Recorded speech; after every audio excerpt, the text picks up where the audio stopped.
다음 키워드는 김원봉 역사 전쟁입니다. 어제가 현충일이었죠. 문재인 대통령의 추념사에서 좀 논란이 됐던 키워드가 바로 약산 김원봉이었습니다. 박사님, 약산 김원봉 어떤 인물이었길래 그런 걸까요? 네, 지금 인터넷을 비롯한 우리나라 전국이 김원봉 쇼크로서 아주 들끓고 있습니다. 네. 이 김원봉, 약산 김원봉이라는 사람을 공식적으로 우리 역사 전쟁의 무대에 끌어낸 것은 어저께 문재인 대통령인데요.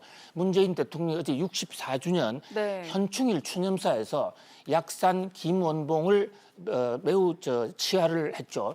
그러니까 이 광복군의 이 약산 김원봉이라는 분이 원래 밀양 출신이고 중앙고부를 거쳐서 만주로 건너간 민족 항일 운동가입니다. 저분이 김구 네. 선생이 주도하는 이른바 상하이 임시정부 산하의 광복군의 의열단을 끌고 들어간 거예요. 그리고 임시정부에서 군무부장이라는 걸 했습니다. 이 군무부장이라는 것은 국방부 장관인 셈이에요. 네. 임시정부의 국방부 장관이죠. 그리고 워낙 의열단의 이 일제 제국주의자나 그 찬동자들에 대한 이 공격이 워낙 매서웠기 때문에 일본 제국주의자들은 일본 정부는 김원봉의 현상금을 김구 선생보다도 더 높이 세울 정도로 무서워했던 민족주의자입니다. 네. 저 민족주의자를 어떻게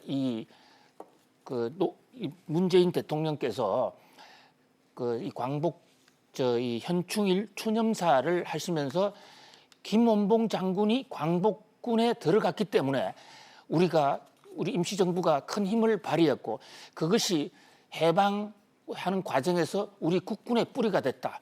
저런 분들도 우리가 좀 높이 평가했으면 좋겠다라는 얘기를 했어요. 네. 이 대목은 문재인 대통령이 이제는 진보와 보수를 가릴 것 없이 애국 앞에는 보수 진보가 없다. 애국자는 애국자대로 이데올로기 색채를 버리고 같이 좀 모시자라는 그런 선의의 뜻으로 보입니다. 그런데 문제는 이 문재인 대통령의 추념사가 끝나자마자 보수계 일각에서는 아주 신랄하게 지금 반발을 하고 있거든요. 네. 일부에서는 귀를 의심케 하는 추념사다. 그리고 문재인 대통령의 이데올로기 성향을 의심케 하는 그런 발언이다라고 아주 맹공격을 지금 하고 있습니다. 그렇게 된 이유 중에 하나가 이 약산 김원봉 선생이 해방 이후에 남쪽에 와서 있었습니다. 그런데 1948년부터 남북이 합치자라고 해서 남북 협상을 시작했거든요. 네. 그때 남측 대표의 일원으로 북한을 갔었는데 네. 돌아오지 않고 북한에 귀순을 해버린 거예요. 그것이 이제 이른바 북한 월북이 돼버린 거죠. 그리고 북한에서 아주 고위 관직으로서 북한 공산당 정부를 설립하는 데에서 핵심적인 역할을 했습니다. 거기서 장관도 했죠. 그보다 이제 더욱 더 심각한 것은 이 6.25 당시에 네.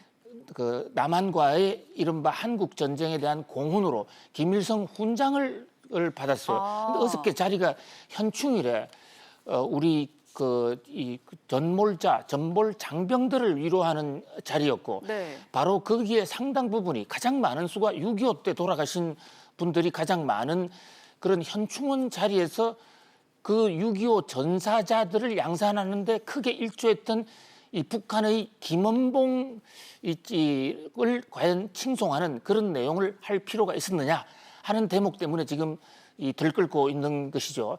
우리 민족사의 아픈 대목 중에 하나인데요. 마침 공교롭게도 지금 김원봉 선생에 대해서는 지금 드라마나 영화를 통해서 재조명이 지금 되고 있죠. 네.